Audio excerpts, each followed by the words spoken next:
Hi guys, I'm Ritu and with me as always Mangalam. Mangalam, growing up, you had two kinds of eaters. There were people like you, the vegetarians, and there were people like me, the non-vegetarians. But what have you today? I mean, there's vegans, there's pescatarians. There's eggetarians, people who are vegetarian but eat only egg, make that exception. There's lacto-vegetarians, there's evo-vegetarians, or I don't even know the kind of tarians that exist now. It's just... A lot of them are actually annoying as well. But to be very honest, I eat vegetarian food and the only egg I consume are in desserts. Well, I don't know what category that you fall into. Desertarian.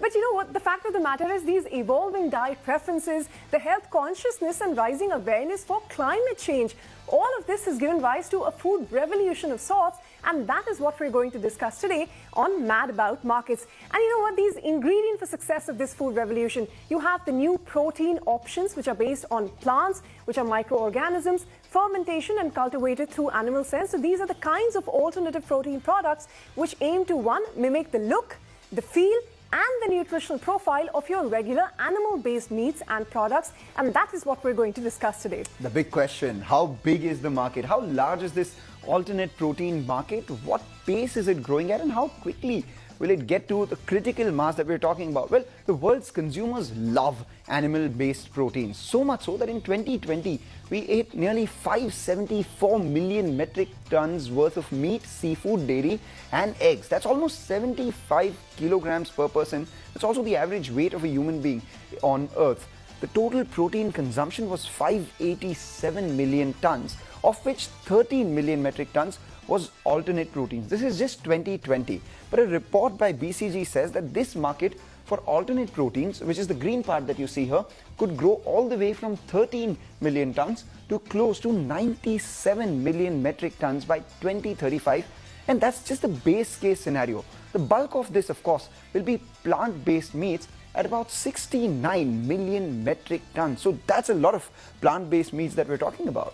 And the plant-based alternatives, actually, if you look at the overall space, the study also finds that the alternative protein forms only 2% of the total animal protein market. So that is the potential for growth, because by 2035, it is expected that they will make up almost 11% of the overall protein market. And that, again, like you said, was a base case scenario, right? In a faster technological innovation scenario where there's full regulatory support, it could speed up growth all the way to 22% in an optimistic scenario. So huge potential for growth from 2% all the way to 22%. On that note, let's bring in our experts on the show today. It's a packed house. We have Deepika Bhan, the President of Packaged Foods at Tata Consumer Products, Ashu Phake, the Vice President and Business Head of Frozen Foods at ITC, Varun Deshpande, who is the Managing Director at the Good Food Institute, are some of the people joining us. And that's not all. We also have Sandeep Singh, who is the co-founder of Blue Tribe Foods. Remember, this is the one that has Virat Kohli's investment in it. Shraddha Bhansali, the COO and co-founder at Evo Foods too, will join us here in the studio in just a bit. But let's go across to Varun first. Varun, what according to you is the size of the global alternate protein market, and what according to you again is the potential that it has in India itself? So at the Good Food Institute India, we've seen a lot of projections from the likes of Kearney, UBS, JP Morgan, the companies that kind of size these markets globally. Have said that the plant-based meat market in particular is worth anywhere from about $90 billion to $370 billion globally by the year 2030 or 2035, right? And that's obviously a huge multi-billion-dollar global opportunity. The Indian opportunity within that is also sizable, right? Within this decade, the modeling that we've done indicates that we can get to about anywhere from about 1,800 crores to about 3,000 crores plus just for the domestic consumption of plant-based meat, with additional roughly the same size of export opportunity, right? So if you look at the significant opportunity that we have in India, it's not just for the domestic market, but also to fulfill some of that very large global demand for these products. No, absolutely. And, various studies have various estimates. But Sandeep, let me come to you on that note, because, you've been one of the early players in the market. What is the typical target customer? I mean, are you focusing on the vegetarians who are curious to try this mock meat, or is it non-vegetarians who you think will shift because of various reasons? And who is it a harder sell to? First things first, we are not with the vegetarian population. We believe if vegetarians eat our meat, it's achieving nothing on the global scale. It's not reducing greenhouse emission. It's not saving animals' lives. So we are very clearly for the non-vegetarian only, I would say. Vegetarians are welcome to eat it, but to make an impact, we need the meat-eating consumer to switch to us. Now, of course, you rightly said that unlike the West, we don't eat meat like twice a day, like in the West. So we believe even if somebody's eating meat, say thrice a week, if he switches to Blue Try once a week, we have made a positive impact. And there are a lot of people who are very conscious. The consumer and the youth of today are very conscious about the impact on the environment. They are a very discerning set of audiences we have today, consumers we have. So a lot of people who are, they know that what industrial meat does, and they are very conscious, and they would like to kind of reduce the greenhouse emission. The youth is very conscious. So the conscious consumer will switch to this, and they are switching. Ashu, how has the consumer acceptance been, and what are your expansion plans in this space?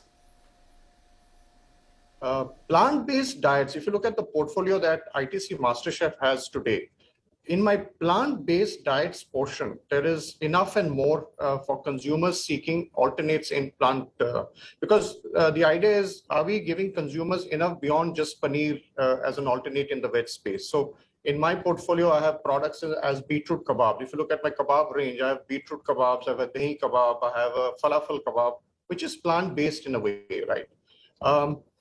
So that's the space we operate. And now I've introduced the incredible nuggets and incredible burger patties, which is in the plant-based space as we say. And if you're a non-vegetarian, you have an option to try out the plant-based, or you can also try out the alternate protein in the incredible burger patties and nuggets that we have. Because it gives you a texture and a feel which is similar to a non-veg bite, but it is obviously in the vegetarian space. All right, gentlemen, hold your thoughts. As we said earlier, Shraddha Bhatsali, the co-founder at Evo Foods, is also going to be joining us. Shraddha, welcome to the studio here, and thank you for joining us. The hot new entrant in the plant-based meat or egg category, rather. So I actually wanted to start by asking you, what is the opportunity you saw? Because, I, for one, I am a meat eater. I consume eggs. Why would I go buy a plant-based egg, and how would you convert me with your pricing, for instance? Okay, so the opportunity over here, the one thing we need to understand, right, is when you look at the plant-based market right now, on the innovation bell curve, where, we're at the beginning, we're at the innovator, early adopter phase, right? Yeah. So currently, with the kind of education and the price points which are available on the market, the opportunity is not per se to, convert someone like you who's having it. Currently, it's more for your vegans and vegetarians. But I will tell you, when it gets better. That is the exact opposite of what Blue Tribe told us. For instance, they were saying that target audience is very much And I'm a vegetarian. Yeah. I don't know whether I'll be able to consume an Evo product. How do you convince me to consume a product that tastes like egg? Because I don't like the taste of egg. Okay, so two things. To answer your question first, how do you convince the mass market, right? Yeah. How do you get them to have eggs, right? So let's look at, a product that gives you all the benefits of the eggs that you love, right? Yeah. The taste, texture, protein, all that stuff without any of the nasties, right? So none of the cholesterol, no antibiotics, no cruelty. No smell. And no smell, and it's better for the planet, right? Yeah. And that, at a price point, that is the same as an organic egg. So if you're looking at a better egg, this product is for you. But if you're currently buying an egg at, the conventional egg rate, which is around 7 rupees, this product will be for you, but when I can give you a better value for your money. Yes. How much does this cost? Huh? How much does it cost? This product right now, we're priced in the ballpark of organic eggs currently. Which would be? Between 250 to 300. Oh, wow. From 7 rupees an egg to 250 to 300 an egg. No, not per egg. Oh, okay, per dozen. Which is like 6 to 7.5 eggs. Okay. Depending on the packaging, Okay, makes sense. Would you buy a product like that? And can you use it as an ingredient for which eggs are used, say, baking cakes, etc.? So the product that we have right now, which is the plant-based boiled egg, that you can use exactly how you'd use a boiled egg, right? You can fry it, you can pan grill it, you can use it in a mousse, you can put it on your avo toast, eat it plain, any of that fun stuff. All right, quickly, hold your thoughts there. We're very curious about this product, but we'll get back to you in just a bit. By 2035, it is actually estimated that every 10th portion of meat, dairy, eggs that is consumed around the globe is very likely to be alternative, and that is a best case scenario for the industry. The result is going to be a $290 billion market size for alternative proteins by 2035 globally. And this is going to yield significant benefits, not just for consumers, but like Shraddha was telling us, also for the climate. So a BCG study again finds that the shift to plant-based meat and eggs alone is going to save more than 1 gigaton of carbon dioxide emissions, which is the equal of Japan going completely carbon neutral for an entire year. Eating that much plant-based protein is also going to save enough water to supply the city of London for 40 years and make a major contribution to food security and our planet's biodiversity. All right, then let's shift focus to India itself. About 70% of India's population, as against popular belief, is actually non-vegetarian. But we consume relatively low quantities of meat, which is sometimes referred to as flexitarians. About 50% of our population in the 15 to 49 age bracket also is digitally connected with the global trends. And this is something we here on Mad About Markets have been looking at ever since we started. And this is also the demographic which is looking to improve their lifestyle. And lastly, 7 out of 10 Indians are found to be deficient in proteins. And that explains the significant scope for consumption and conversion to alternate proteins, specifically plant-based meats. The other two categories of alternate proteins, which are microorganism based and we have the animal cell based protein as well, are in an extremely nascent stage, like Shraddha said, of the innovation bell curve. So we focus on the potential of plant-based meat market itself. We had a report coming in from Nirmal Bang estimating that the Indian plant-based meat market, which is currently about $30 to $40 million, by 2024, not too far away from now, it's expected to touch all the way up to $500 million, or roughly $500 million. And other reports too suggest that this market may double from there on to $1 billion by 2030 itself. So that's quite a size that we're talking about.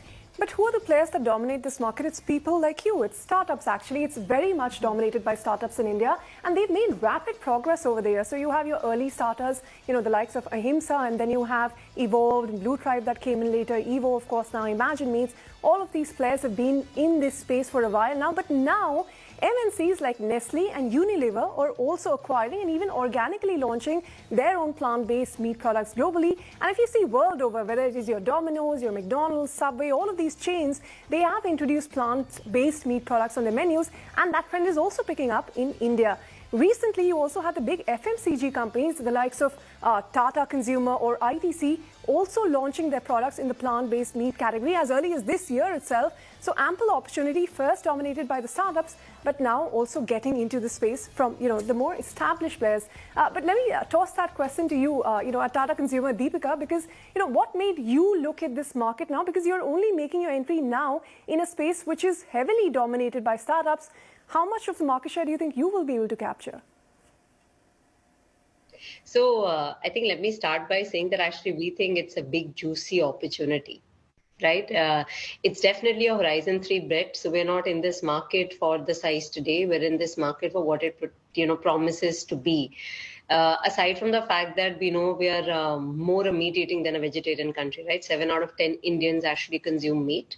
That there is, we are all seeing a really large trend towards more conscious consumption. So people are definitely more mindful of the food that they eat, both from a nutrition standpoint, as well as increasingly from a good for planet standpoint. And so there is definitely a very high proclivity to try, things like alternative meat. All right, but the bigger question again is, what do consumers want in India in their plant-based meats? It really comes down to 3 things. The first one, the taste, of course. The second one, the texture of real meat. And the third, most important one, pricing. In fact, earlier we conducted a poll to understand the acceptance of plant-based meat in India. And here's what it threw up. Half of them said, no thanks, I'm vegetarian. And a third of them said, hell no, bring me the meat. 5% have switched over to plant-based, whereas 15% have said that they're vegetarian, but they're curious to taste. Pricing is extremely important, Deepika. So what would motivate people to actually buy or try this product? Price-wise, it's much higher, right? No, that's a great question, and you're absolutely right. This is very early stage, right, in this industry. And as a result, at this point, the scale economics are not allowing for great cost. So today, if you went out to buy an alternative meat product, it will be more expensive than a meat substitute. Yeah, anything would be in 1.3 to 1.8x, depending on what flavor you buy.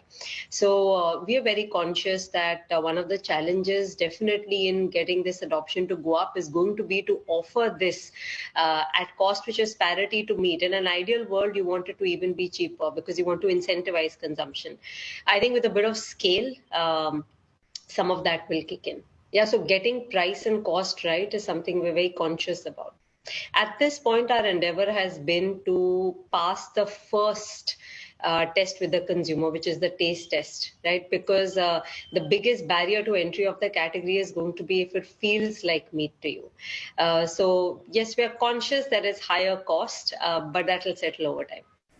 All right, Deepika, take your point. But like we said, again, for companies, it also becomes about profitability. And at an innovation scale, you require a lot of investment to get there. So Varun, what has been the investor interest in this space been like outside in India? Is it as high as what we see globally?